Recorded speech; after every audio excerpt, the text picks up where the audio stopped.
თქვენ გქონდათ ეგ შანსი მადრიდის რეალის პრეზიდენტმა გამზადებული კონტრაქტი მოგცათ. მაგრამ მადრიდის რეალში არ გადახვედით. ეს არ გადახვედით თუ იმ კომუნისტური პირობების გამო ვერ გადახვედით? არა, რა თქმა უნდა ვერ გადავედი, იმიტომ რომ და რა შეიცვლებოდა თქვენთვის რომ გადასულიყავით? ნუ მე არ ვიცი ახლა რა შეიცვლებოდა კომუნისტებისგან რა არის მოსალოდნელი მე არ ვიცი. თუმცა ხვდებოდი რა, ახლა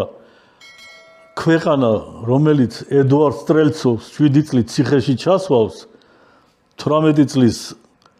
მსოფლიო დონის ვარსკვლავს ხო ადარებდნენ მაშინ უკვე პელეს ადარებდნენ გარინჩას ადარებდნენ და 7 წელი მისცეს და 7 წელი იჯდა ესე კი არ იყო რომ 7 წელი მისცეს და თქვა ნახევარი წელი დააჯინეს და გამოუშვეს 7 წელი გაატარა ციხეში აი მაგის მაგალითი რო გააქვს და შენ ამის არჩევნის იმაში ხარ ხო შენ ფიქრობ რომ კაი ნუ მე წავედი კარგად ავარ რეალ მადრიდში მაგარი ხელფასი მაქვს მაგარი დაფასება მაქვს მაგარ გუნდში ვთამაშობ მაგრამ შენ ყავს მამა შენ ყავს დედა შენ ყავს ძმა შენ ყავს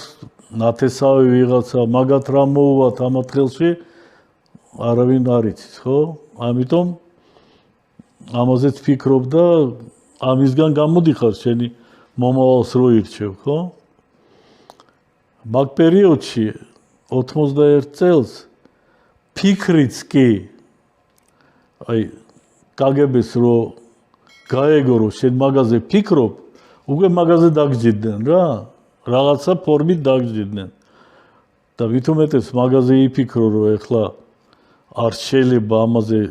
ლაპარაკიც კი და შენ ამაზე მიდიხარ რა თქმა უნდა ძალიან დიდი კითხვებია რა მოხდებოდა მერე